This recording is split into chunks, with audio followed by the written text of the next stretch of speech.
Hello, and we are back for the fourth and final session of BlackTech Broadcast. My name is Monica Lee, and I'll be hosting this fantastic episode. In our first panel, you'll find out how to navigate in the tech industry and how to excel. And we've got an amazing, talented speaker on board with us this afternoon, and he'll be leading the first session alongside myself, asking him all the amazing questions and just trying to get as much information to ensure that you yourselves who are locked in today will exceed and do your best in thriving within tech. So Damila, please, hello, talk to me. Hi. How are you? I'm very well, thank you very much. And thank you very much for having me. So you are a global creative strategist, okay, working with Facebook's Creative Shop. You have done some fantastic work, and you continue to upskill and just be a great example of how it is to kind of thrive within the tech industry. I can go on and on about how lit you are, but it would be great for you to just give a nice intro just for those that haven't heard about you before and this is the first time. Please do, big it up, tell them everything about yourselves. Thank you very much, Monica, for that introduction. Very flattering. Obviously, you can't see me blush, but so yeah, my name is Damola Timain. I am old. I'm 37. I work in tech, and I have been working for Facebook for just over 11 months. I haven't actually reached the year mark yet. Started at Facebook on the first day of lockdown in the UK. Prior to that, I was a strategist working in an advertising agency, helping brands communicate with their customers. And before that, I worked in a tech startup, helping to set up a bank for young people. Before that, I worked in marketing, and I actually started out my career as a banker. So I've done a lot of things in terms of my career. And on the side, do plenty of other stuff too. This year, I wrote a book called How to Build It with my co-author, Niran Vinod. That was published by Murky Books and Penguin. And alongside that, I am a trustee for Leeds University Union. I'm head of strategy for an organization called POC, which is a global network for creative people. And have fingers in lots of different pies as well. One of those is also launching an African gin and vodka brand as well. So lots of things I like to keep busy. And I guess that is a summary of me. We love to see it. I was literally making sure that you don't forget anything. I'm like, if you even try to forget about like books and being a co-author, how to build it, I would be like, I'm going to be there to inject it. But it's great to know that you have just literally reeled it all the way off of how great work you've been doing. So yeah, let's get into this conversation. So you have kind of given us a synopsis of what you've done, putting things in place, but it'll be great to kind of know more about your career journey. You did say that you started off in banking. It'll be great to just kind of see the trajectory of how you got to the point of working in Facebook now. Cool. Actually, before I say anything, I've got to apologize for my hair. I've been in lockdown. I've not had a haircut since October, so I'm looking a mess. That's just a caveat. But back to the career path story. I guess it begins prior to actually ever having a proper job. Back in school, they go, right, you've got to get some work experience. And back then I wasn't quite clear what I wanted to do, but my aunt worked for the Financial Services Authority, which doesn't exist anymore. And I had an uncle who worked in banking and he drove a nice car. So I thought, well, that kind of looks interesting. Let me pursue that. So doing that work experience kind of for me was a good insight into what it was to work in financial services. And so I kind of followed that instinct, ended up studying accounting and finance at university. I didn't really enjoy it, but not everything is about enjoyment really at the end of the day, in my opinion. But it was a good thing to learn. Following that, I did a master's at another university and found myself working at a bank. And in between my time at uni and whatnot, I'd done a couple of internships, interned at Goldman Sachs, and that was super interesting. So I had some experience in investment banking as well, which is what basically made me think, right, actually, that is a job for me. But after a year actually being a banker, I was like, I can't do this as a career. No matter how good the money looked at the time, I was like, this isn't it. I need to do something that I feel fulfilled in and happy doing. So I decided to follow my instinct and investigate a career in marketing. And one of my best friends, he actually worked for Mars. He was on the grad scheme at Mars in their marketing department. What he was doing looked interesting. And I had, whilst I was at school, kind of set up a couple of businesses. And my thing was always about how do we communicate that business? How do we market that business? That was what I was interested in. So I transitioned from banking into marketing, working as an analyst in a social media agency. Again, 5 months after joining that agency, I was like, you know what, if I came out of banking as an analyst, why am I going into marketing as an analyst? Why don't I actually do what it was I wanted to do and actually work on the communication side of things? So I found myself working for an agency called Dare Digital. And they were all about creating communications for the digital age, working with clients to do that. And I loved it. That's where I learned how to be a strategist. And I guess for those of you who aren't aware of what a strategist does, we help solve client problems using creativity.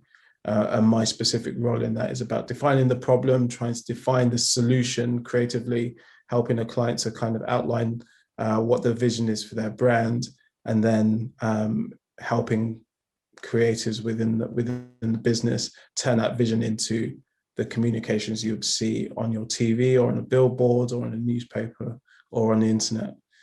So I learned my trade at that agency, and whilst I was doing that, loved the internet, did a lot of stuff on the side. And a friend of mine approached me and said, do you want to come and join me? I'm starting up a bank for kids. So I left my agency job, decided I was going to do this entrepreneur life. And, you know, like I said, I love the internet, I love startups and all that kind of business. So I did that for a year and it was great. We set up the business and it's still around now. It's called Osper. I left after a year just because I was like, actually, you know what? I haven't finished with advertising. I want to go back. So I went back to agency side and found myself eventually as an agency called BBH. And BBH are like a traditional agency. They make TV ads. Some of the work we created you would have seen. And I worked with amazing brands like Clark's, Tesco, Virgin Mobile, British Airways, lots of things. Again, learning how to help brands communicate and help brands grow using creativity.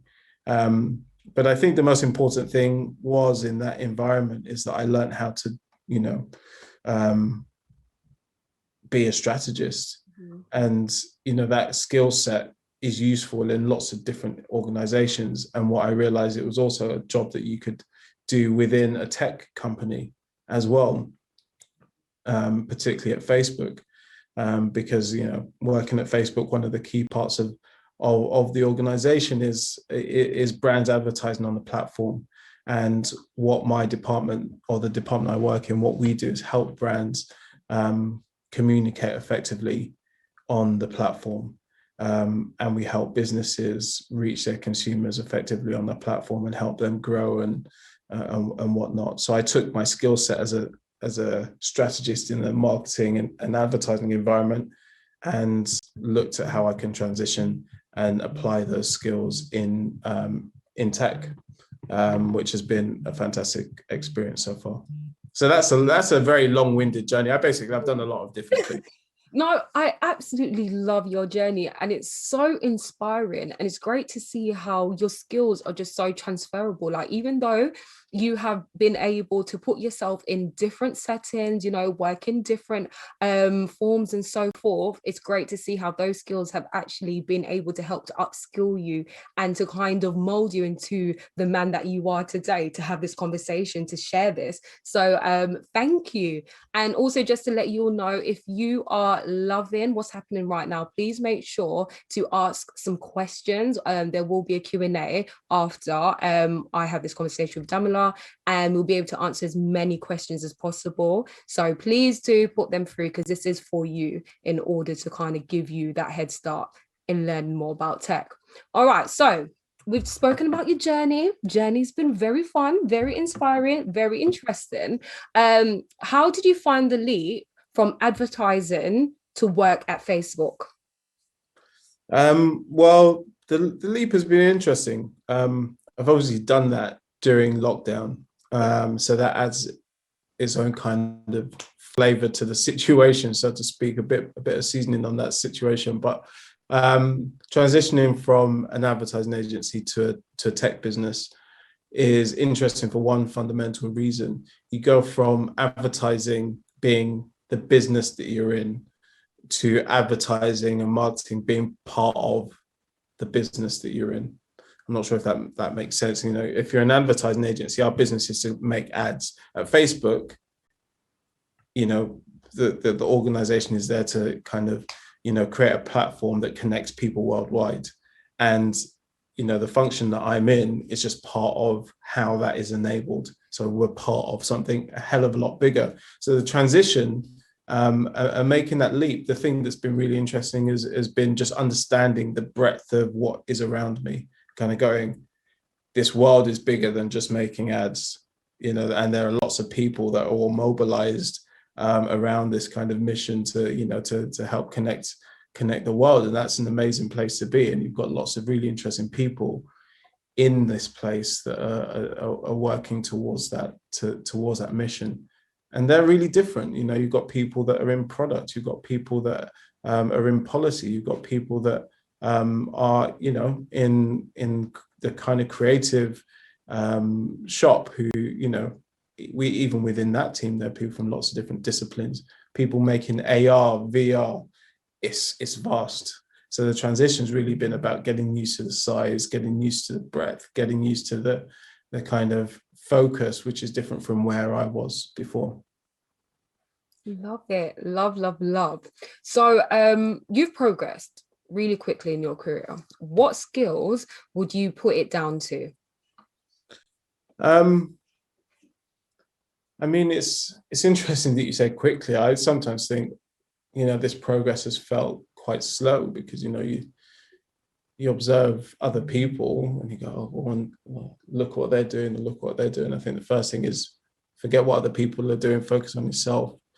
I think the important things on that journey have been about, or the things that have helped me progress on that journey has been really about being curious, and also just wanting to learn. In every job I've been in, I've kind of focused on not necessarily how much money I can make or, you know, what projects I'm on necessarily. It's like, what do I need to learn, or what can I learn, what is out there to learn, and then how can I apply that learning. And when I felt like the opportunities to learn haven't necessarily been there, then yeah, you start to consider, where else do I need to go in order to learn new lessons? And I think that's been the most important aspects of my progress in my career to date, just an appetite to learn, and not just learn for the sake of it, but learn in order to apply it. And, you know, that's very much what this part of my experience in my career is right now. It's understanding that, you know, the world is very much going to be influenced and impacted by the internet, and I want to learn, and I want to be in the best place to learn. And, you know, that Facebook is a fantastic place to learn about how, you know, the internet is going to impact and change the world. And so I feel quite privileged to be in an environment where I can, you know, I'm an email away from someone who can teach me more about those things. Perfect. I literally really love what you just made, that statement, like learn to apply. That is it. Adapting, we all see that that is what we're kind of forced to do, sometimes a bit quicker than expected. But it's just great to see how you've applied that throughout your career. So knowing what you know now, what would you have done differently in your early career? Oh, damn. That's a really good question. So I would have done a few things differently.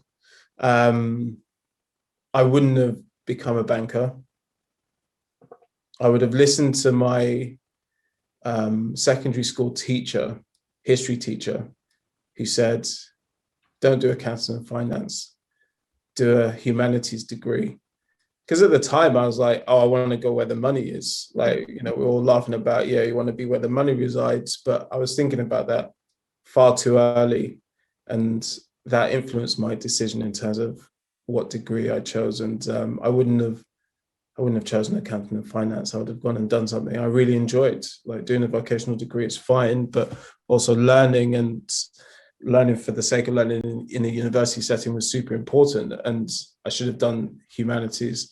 And then I should have just avoided going into banking. I should have, again, pursued my instinct, which was to do something in the marketing and communication space. And I think if I'd done that, I probably would have got further quicker in my career. But, you know, I'm thankful and grateful that I've got to where I am right now. But I definitely think I could have got there quicker. Another thing that I would have done differently is I wouldn't have done things in order to prove to others that I was capable. I would have maybe done things for myself. And let me put that into a bit of context. I was in the second year of university, and a friend and I decided we were going to set up a web design business. So we were going to make websites for small businesses, which at the time was kind of new and interesting and different. And we were going to build these websites and, you know, so on and so forth. But the reason we did it was so we can just put it on our CV that we're entrepreneurial and forward thinking and this and that. And I'm like, if we had done it with a genuine intention of building and scaling that business, we would be millionaires by now. Like, genuinely, I think we would have gone on to, because at the time we didn't know what we were setting up was an agency that was there trying to build websites at a point when, you know, the internet was still kind of young and fresh, and you know, MySpace was still a thing.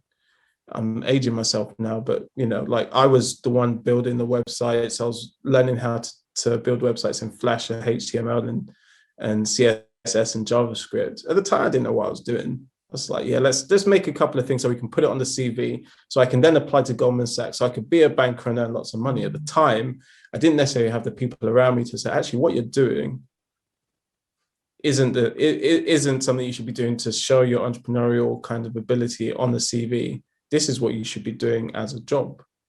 And so what I'd have done differently is probably found more mentors when I was younger, who had gone through the journey that I was about to go through, and would have been able to reflect on what I was doing and say, actually, you need to stick at this thing. Instead, I kind of applied to this investment banking scheme, got in, and I was like, cool. The website building business got dashed on the side, basically, as soon as it achieved its purpose, which was getting me into these fancy grad schemes. And, you know, my parents, they were none the wiser. They were like, you know, you're onto a good thing. You're getting into, you know, the kind of standard route, accountant, doctor, engineer, or bank, or whatever. It was all good to them. So they're like, yeah, carry on. But I wish I had someone around me that went, you know what, you should carry on with that. Because, yeah, we would have built an incredible business. We'd have been at the forefront of what was happening in terms of the internet at the time. And I'd be telling a completely different story. So, yeah, I would have, in terms of what I'd have done differently, I would have studied humanities, ditched accounting and finance, listened to my history teacher. And then I would have also avoided doing things for the CV and gathered some mentors around that could show me a different way at that point in time. Thank you so much for sharing your story, Damila. I know it'll definitely be inspiring those that's locked in right now, and maybe even giving them that extra nudge to be like, you know what, I'm going to stop contemplating and procrastinating and get this done.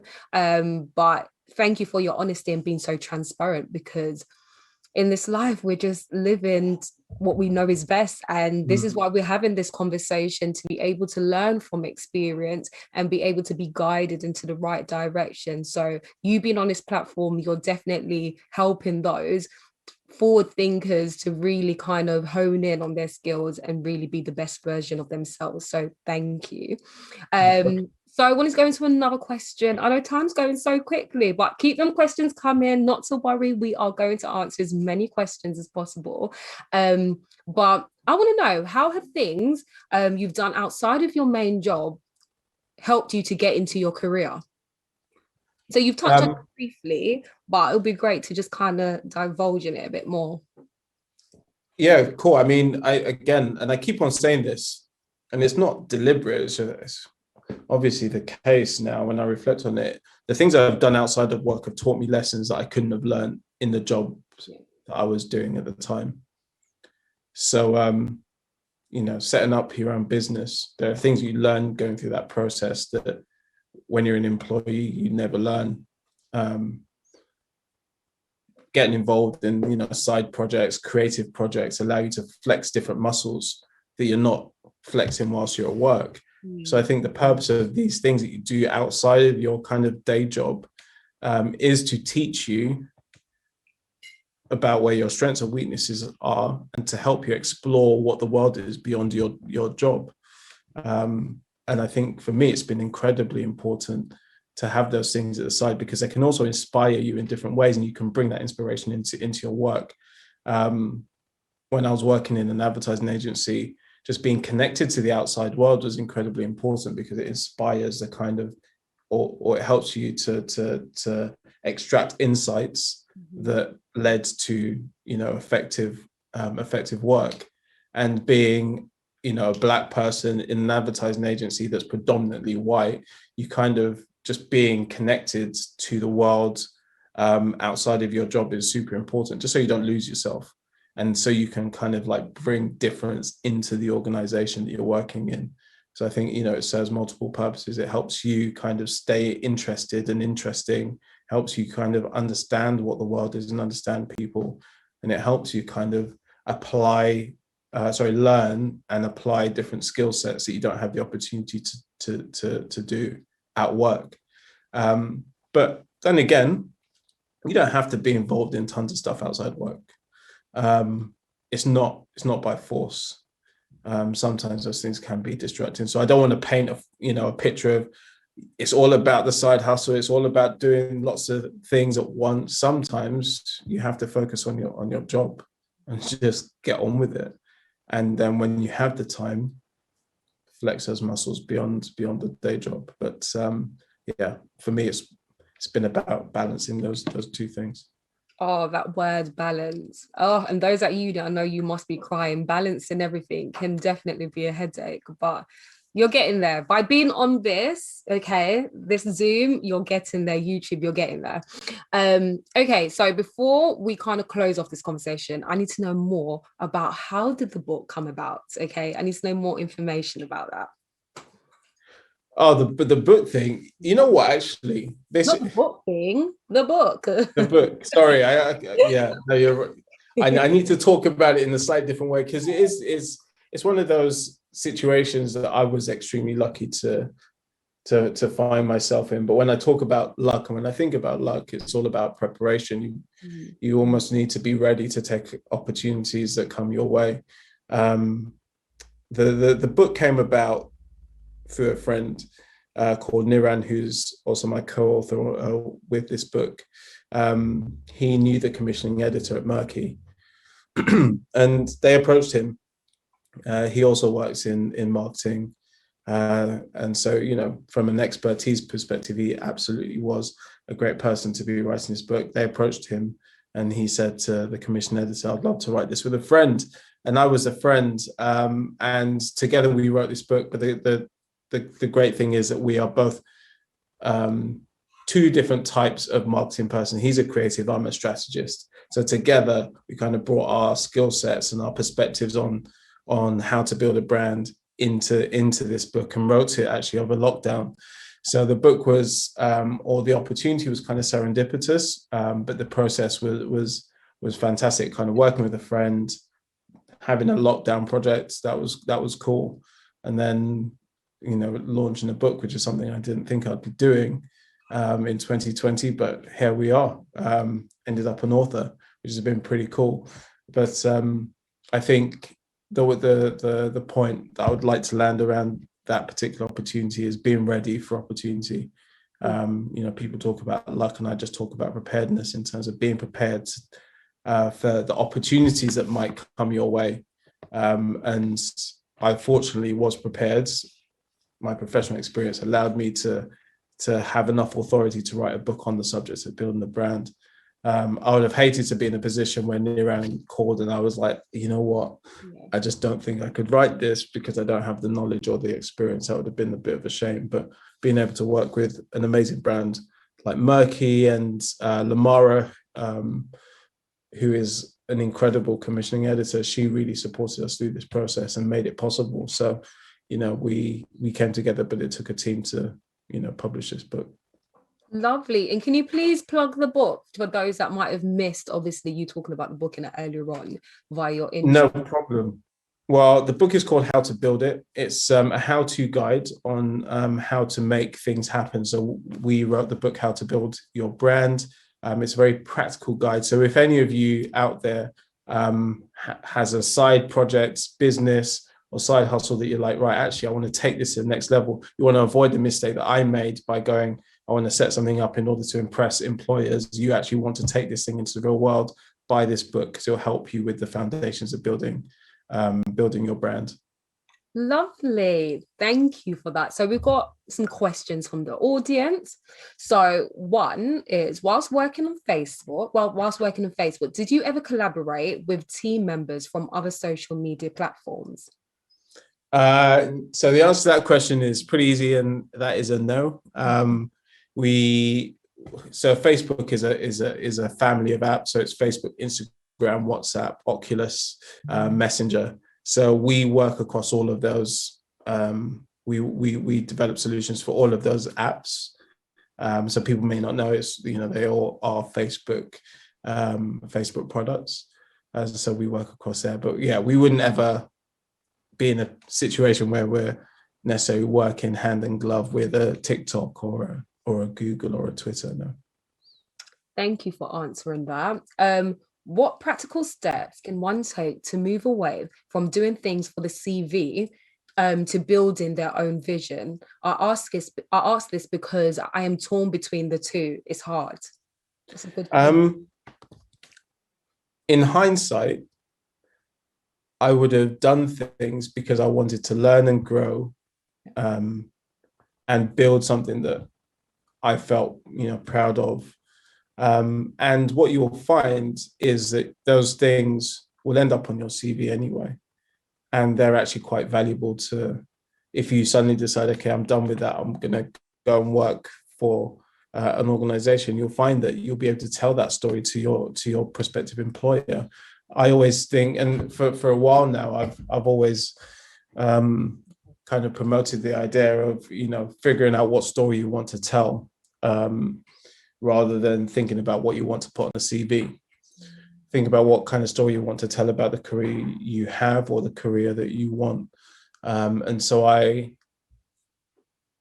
tell a story about my career, which is, someone who thought he wanted to be a banker, to someone who was learning how to communicate with people, someone who's learning how to help brands grow, and someone who's learning how to use the internet in order to do that. And my CV essentially tells that story. That's the kind of, that's the beginning, that's the introduction. And then what my CV demonstrates is how I've done that through my career. So in terms of practical steps transitioning from doing things for your CV to doing things to kind of, create your vision, I think the first thing is articulating to yourself, what is that vision? What is it that you want to achieve? like articulate what that is, write it down.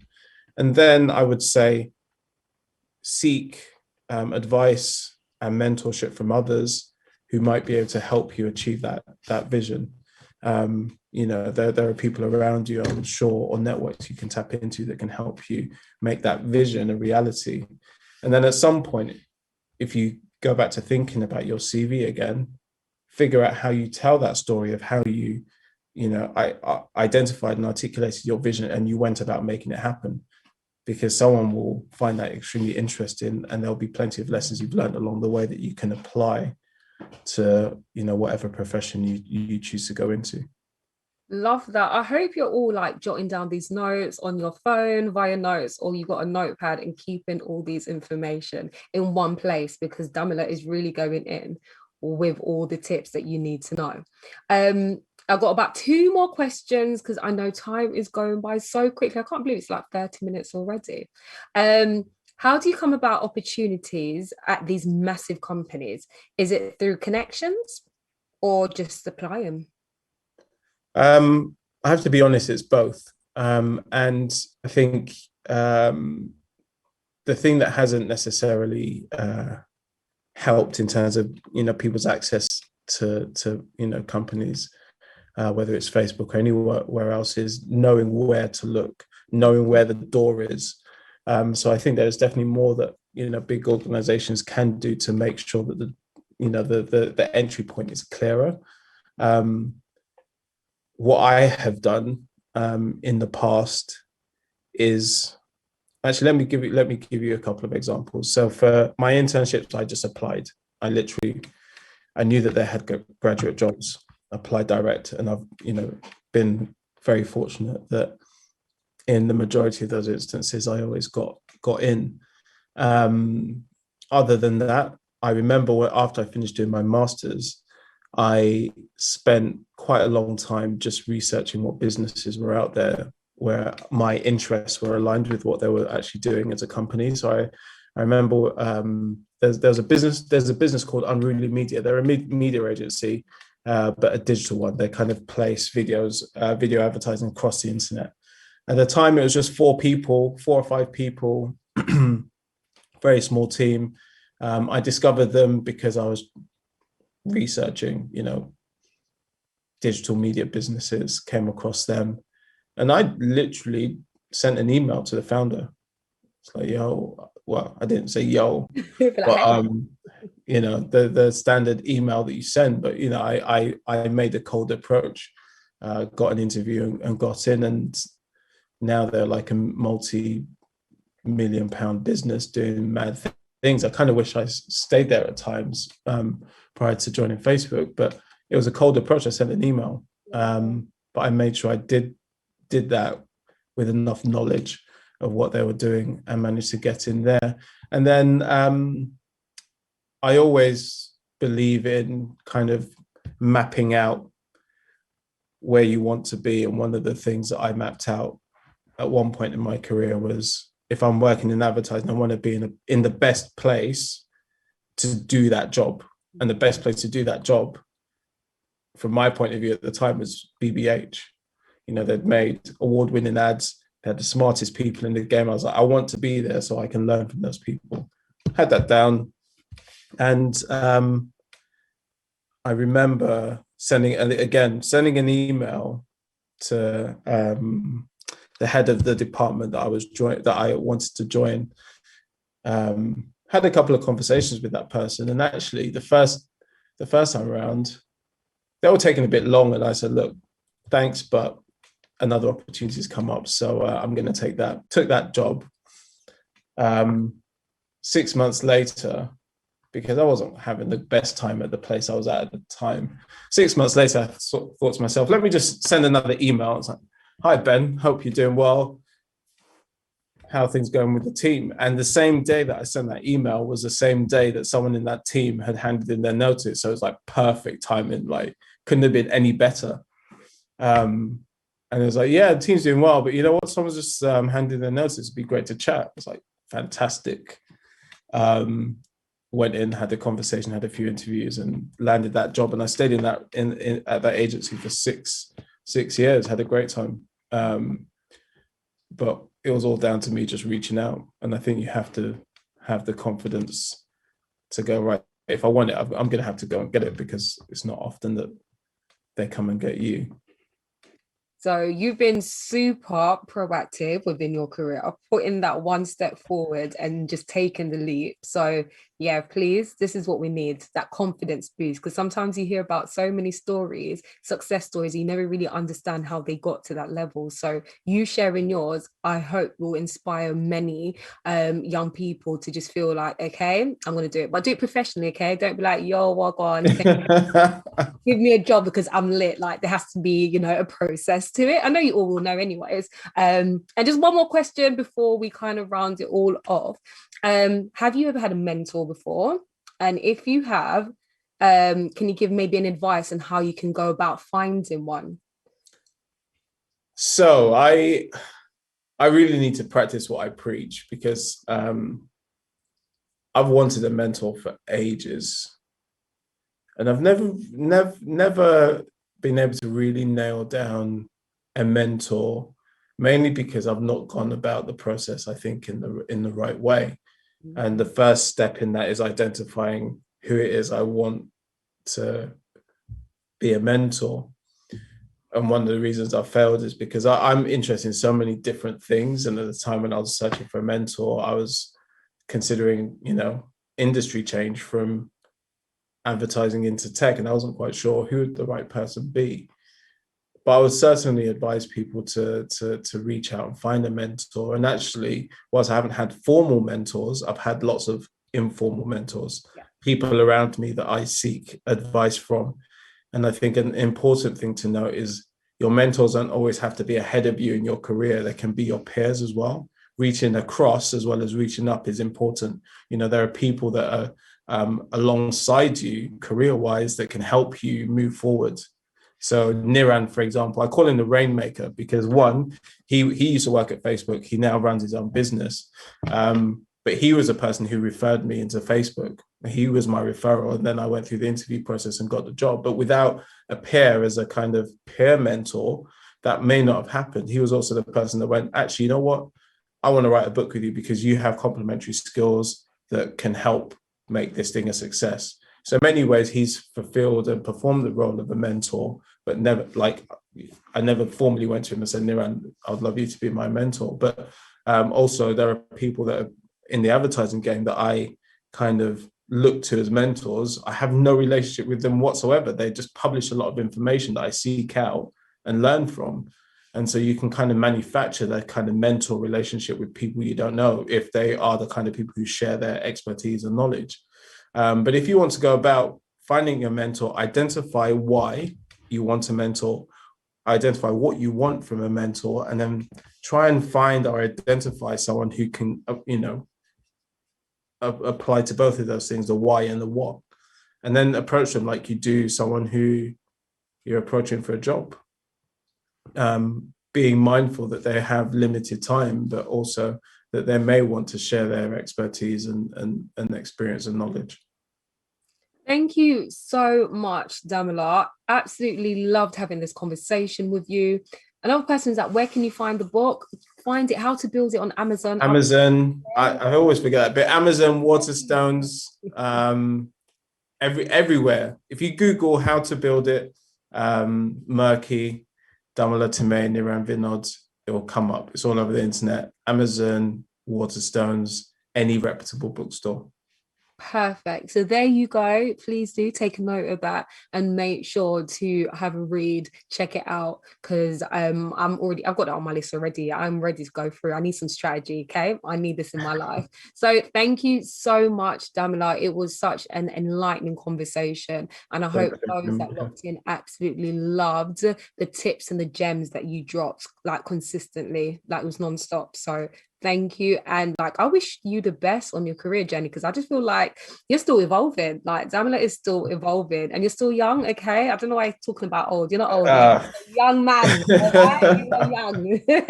I found a grey hair in my beard the other day, but yeah, thank you. And thank you for having me, Monica. It's been great. No, it was lovely. Thanks. Bye. Okay. Take care. Oh, I hate saying bye, but We'll connect via LinkedIn. Okay, this is another great way in order to maintain and build relationships. But yes, we're going to go into the second session now. For those that just might have just joined maybe 10-15 minutes ago, my name is Monica Lee. I have been hosting BlackTech Broadcast for the last three sessions. This is the final fourth session, and if you missed out on any, not to worry, you can go and see on Hype Collective on the website. They'll be able to guide you to the right place in order for you to kind of watch this and replay it, because we've had some fantastic panelists covering amazing topics within this whole kind of segment of BlackTech Broadcast. But yeah, we're going to go into session 2. We have 2 heads of career services sharing their employability support that is specifically aimed at Black students, getting them into tech. So you want to know more about how to do this? You're at university. 1 + 1 = 2. We're going to make it together. This is what we're here for. Okay. We have got Judith on the line. Hi, Judith. She's the head of careers and employability at the University of Hertfordshire. And we've also got Ali, Kingston University Career Service. So we're going to be having a very fun conversation, as fun as can be. But let's kick off with, should I say Judith? So Judith, please just give a little bit of like a synopsis, a bio of who you are and what you do.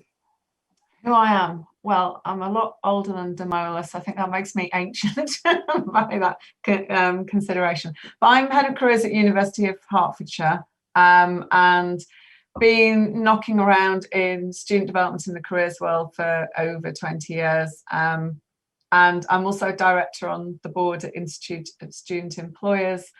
And I'm also a trustee at Greenwich Student Union, so that I keep really in touch with a different perspective. That's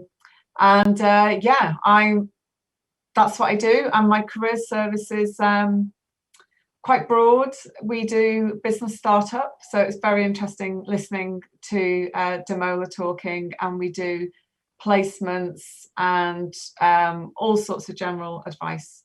But yeah, I have only worked in higher education for the last 30 years. Okay, thank you, Judith. And Ali, please intro yourself. Yeah, hi everyone. So I'm Ali. I'm head of graduate outcomes and employability at Kingston University. Been there for about 3 years now, and previously worked in employability in a range of different sectors. So yeah, lots of experience in the early talent space as well. At Kingston, yeah, we've got a really similarly diverse career service. My team looks after work and study abroad, as well as a whole range of other things, which we'll talk a bit more about. Yes, let's just get straight into it. I'm here for it. So what does the day-to-day role of careers advisor look like, Ali? I'll just kick off with you. Yeah, so I mean, let's unpick a little bit about what a university career service looks like in 2021, because if you haven't engaged, it's probably not what you think. We employ a lot of students in our service, and when we're onboarding them, the first thing they always say is that, oh, I didn't realise you do this, didn't realise you do that. So we do have careers advisors. They do the one-to-one traditional guidance appointments, they do the drop-ins and stuff, but they do a whole lot else as well. So we do a lot of targeted programs. For example, we run employee autism internship programs supporting students with autistic spectrum conditions. We have our Elevate inclusion program for Black students, which I'll tell you a bit more about later. We run a whole range of different webinars on loads of different topics. We bring employers in. We run a careers festival twice a year for 2 weeks.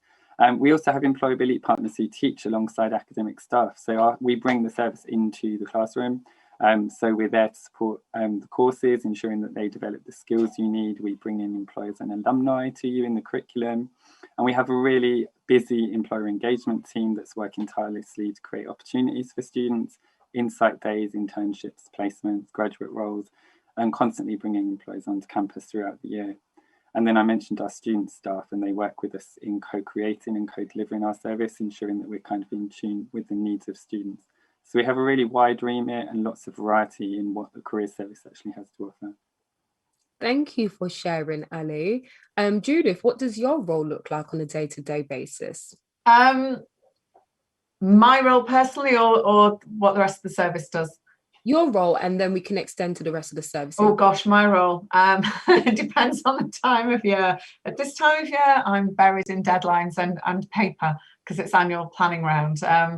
But my role, actually, each heads of service role would really vary. So I'm very employer facing, which isn't always the traditional role for a head of service. I am a qualified careers advisor, but I haven't done that side of it for about 10 years. So my job is representing the university like this, and getting the reputation of the university and the students out there, and a lot of building relationships with employers.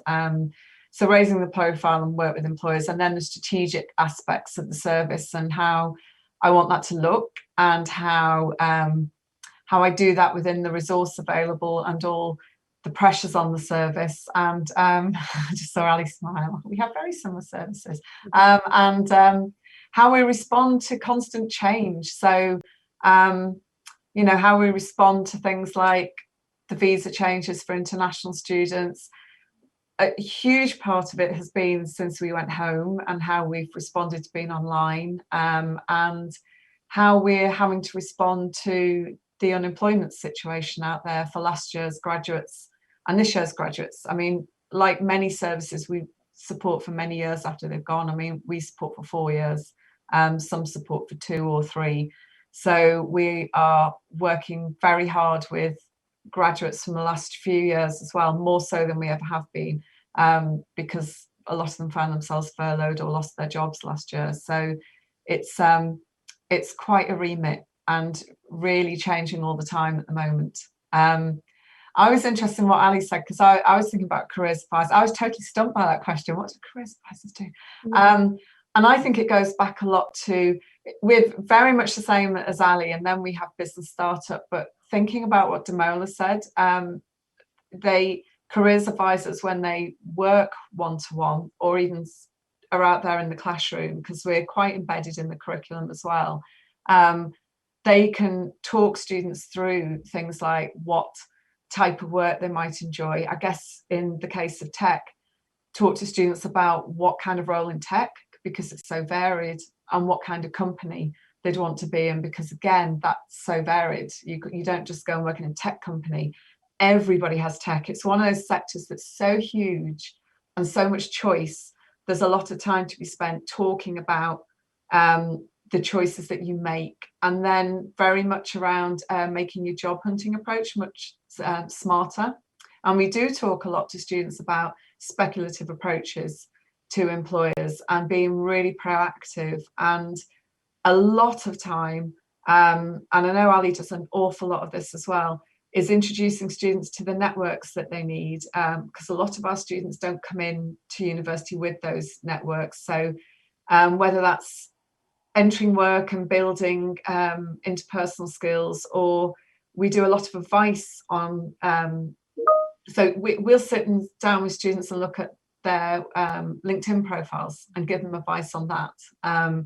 So we do a lot of advice on that kind of networking, and we run, or we ran, because we're finding it hard to work out how to run our speed networking events live, but online. But we used to have 50 employers in the room and 100 odd students circulating around the room.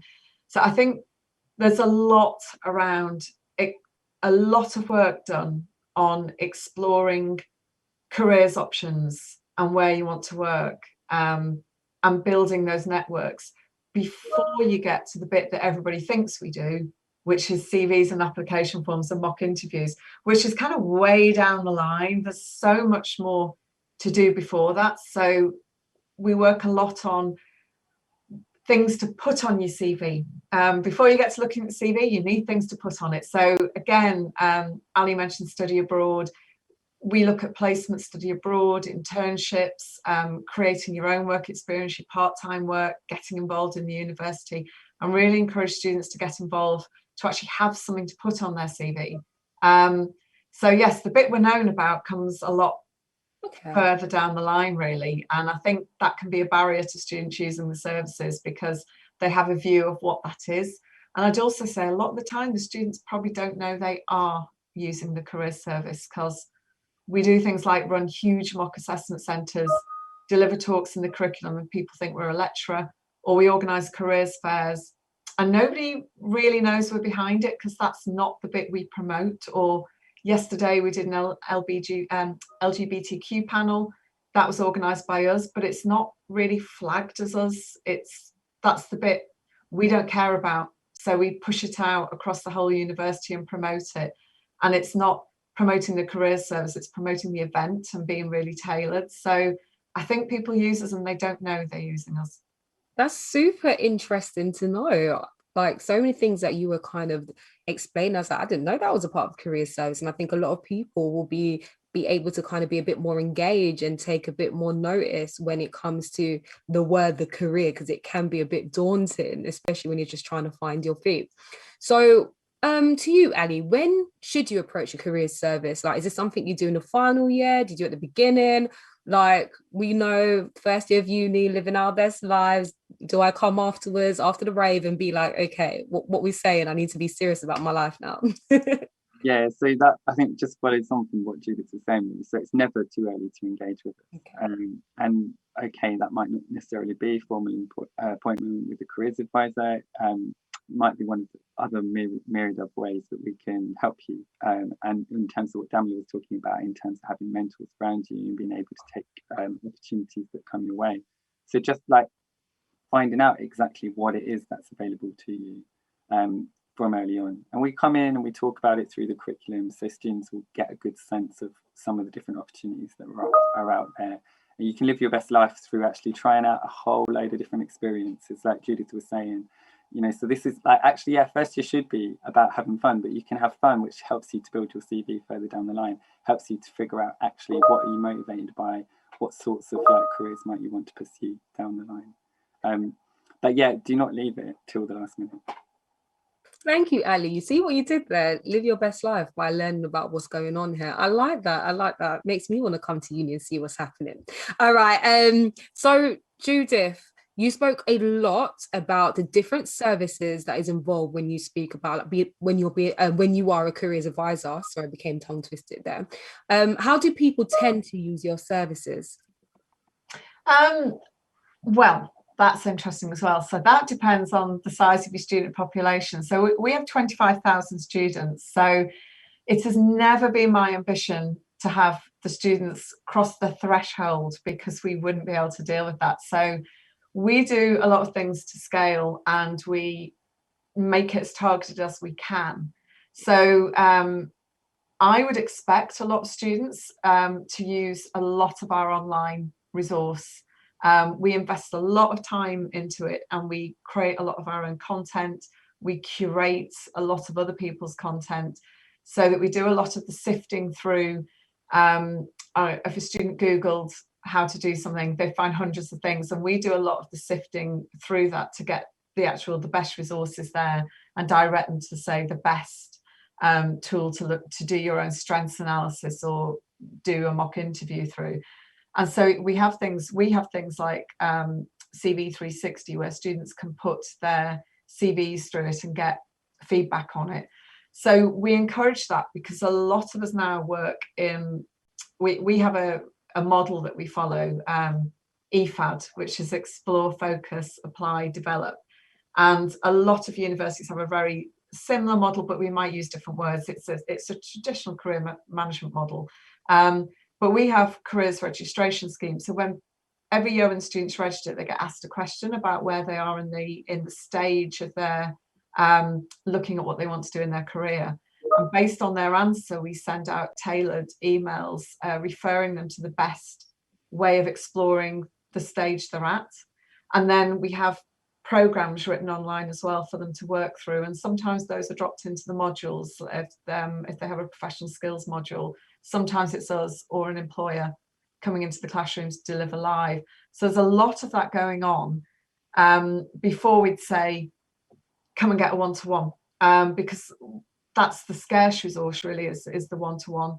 Having said that, one of the things we've learned over the years is we know we ring our finalists when they've left in the summer, our recent graduates, asking them if they want support from us. And this year we've started to ring the finalists, because a lot of students leave the career decision, and this is nationally, there's a national statistic in a report, Department of Education, that 52% of students leave their career decision making and proactively searching after they've left university, which is why we work so hard when they've left. So we're always trying to move that decision earlier. So as Ali said, start in the first year. There are employers who are offering schemes in the first year. So we do have some students whose entry point to us is the first year because they engage with that message. We run mock assessment centres for all our second years. So 3,000 students go through mock assessment centres over 12 days so that they have a chance to practice those skills in a really safe environment. So we're always trying to engage, but to do it to scale, you really have to get into the curriculum. So a lot of the students will access us through us being in the classroom in front of them. And then we'll try and get them into the online resources to work at their own pace about where they are. Because even if you get into the classroom, if you know that in that room, the students have told you, some of them have no clue what they want to do. Some are at the stage of actually starting to apply, and others are thinking about it. You really need to think about what you're saying to the students when you're in that room. So you might choose a topic like how to build your networks, because that's applicable across all those stages. But you wouldn't want to go in and talk about applying when half the room's told you that they're not ready to apply, because you might as well stick your fingers in your ears and go, I'm not ready. And it can actually stress people out. So it is a mixture of delivering to scale and then online resources that allow people to work at their own pace. And then when they're ready, we're there to do that really personalised one-to-one advice and really start to talk about, extract from somebody what skills they have to actually put into applications and CVs and articulate in interviews. And that's a really key area, because then you find that students don't even recognise what they've got. So you were talking about transferable skills to Damola before, and you'll work with students who dismiss their part-time work that they really need, and some of them will have that part-time job for like 3 years throughout university because they need to earn money. You've got people with a side hustle who are doing things. You've got people who are doing things in the community out there, their local community, that might be family orientated or church orientated or sport orientated, and they're really valuable skills, and students dismiss them if they're not a piece of work experience directly related to the career they want. And actually, they've got more of that and less of the experience related to the career they want. And it's so valuable. I've had students dismiss working in a restaurant, gutting fish, which I think is a real skill, actually. Didn't talk about it. Security guards, bouncers on the door, being a princess at Disney World, just working in retail, all those skills they have. That are just huge, like the amount of skills you gain from teamwork and dealing with the public and all sorts of things. And that's really important we get to them then, I think, in the one-to-one. And when we ring the finalists, this is the interesting thing for me, we're ringing them now. They know we exist, but they still haven't used the service. And the first thing they say is, I am so glad you called me. And it's still, we have to reach out and say, we're here, users. And there's some barrier there that if we could work out what that is that stops them even using us online and moving earlier, you'd make a fortune if you knew what that was. But that direct one-to-one contact and reaching out, it just works so well, but it's really resource intensive. So there's a lot of steps they can do before. And if we haven't heard from them in the final year, we'll pick up the telephone and go, where are you? And then really kickstart them onto the next steps and take them through it. Thank you so much, Judith. Oh, they got some amazing questions rolling in, but we still have a few that I would love for us to kind of continue. So to you, Ali, so we all know that staying at home, working from home is the new norm for majority of us. And obviously under COVID and what's been happening, we're living in unprecedented times. How have career advice changed under the COVID and working from home? Yeah, so in terms of the way that we work and our offer, we closed in the middle of March last year. We closed our office on campus for 2 weeks originally, and we haven't been back since. So, but all of our services continued online from the very beginning. But we have further increased our focus on our digital offer and our online resources, because that's a really, as Judith talked about, it's a really important starting point. but also looking at things like how what we do helps to build a sense of community among students, like addressing the loneliness and isolation and feeling of disconnect that's out there, which are really big challenges. And just building in much more flexibility in how students can engage with us. So setting up early evening appointments rather than just being a sort of 9-to-5 service, that's been incredibly popular. And then looking at the sort of work experience opportunities that we provide and the sort of prep that we do. So the assessment centres, which Judith talked about, they all took place as digital assessment centres, which is like exactly reflective of the shift that we've seen in the recruitment market. And our internship program just ran online. We used to run a student consultancy model where we'd bring together students across different courses. One of the great things about it is you get to work with students on different, like totally different courses, really build teamwork and interdisciplinarity and all of those really important skills that employers are looking for. But students would be based on different campuses, and you wouldn't believe the logistical challenges in getting a team of 3 students based on 3 different campuses to get together and meet. And since the lockdown, that has just worked totally seamlessly, and it's never worked better before. And they all get together on Zoom or Teams and have collaborated and built the best projects we've ever seen, because that's become the norm. And collaborating online was actually a lot easier for them than collaborating across 3 different campuses as they used to have to do. So some things have actually got a lot easier. But I think the loneliness, the isolation, the sense of disconnect is a sort of ongoing challenge. How can we actually be that friendly face for students? And like Judith said, I think part of picking up the phone and speaking to someone is they feel grateful that there's someone actually reaching out to them as well. We love to see it. Thank you for sharing that. So you both represent universities with a high percentage of Black students, and statistics have shown that Black students are less likely to use the career services. So it'll be great to know, how are you both working to improve the services they receive? So I'll start with you, Judith. It'll be great to know what University of Hearts is actually doing to make that impact and increase the percentage of Black students utilizing the service. What's been interesting for us is we have all the data, so we have so many targets that we work to, and we have a big institutional plan working on the awarding gap, and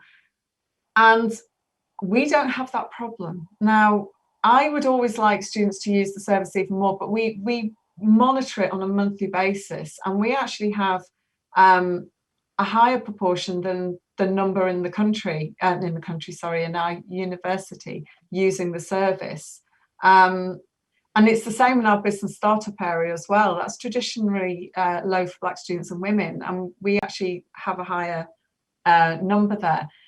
And I've been thinking a lot about this, and I think we gathered a lot of case studies on the back of Black Lives Matter. We gathered a lot of case studies of Black students, and now we've gathered another lot for International Women's Day. And when you actually look at it, and the common theme is a lot of the case studies say you need to be proactive, get involved in everything, reach out, build networks. And it's incredibly striking how many times that's said.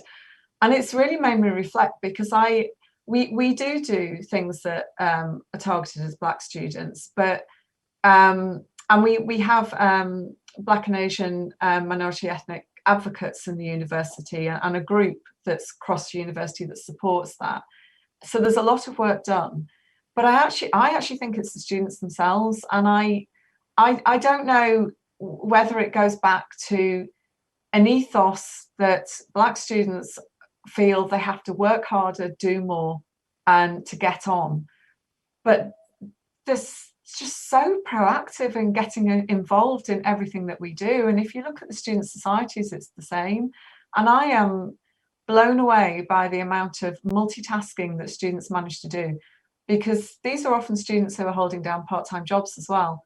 But just go the extra mile to take every opportunity that we have on offer. And maybe it's because they are the majority of our students that happens. I think if it was the minority of our students and you were dealing with a smaller number, then that might be the case. They might feel the service isn't for them and these activities aren't for them. So although we do run some that are badged as Black students or, you know, or for women, that's in quite small numbers, but that's when you become very niche and can't deal to scale. So there's only so much that you can do. But I think it's the students themselves just so proactively realise, as Damola said, really, get involved, reach out and take every opportunity on board. And the students seem to do that. If I provide the opportunities, they seem to do it without me having to push too much in that direction. And it really does blow me away how much people can manage and juggle. Just to, you know, they've come to university, want to make the most of it and just do that. And it's extraordinary what people do to enhance their career prospects. Thank you for sharing, Judith. Would you say it's the same for you, Ali, at Kingston University?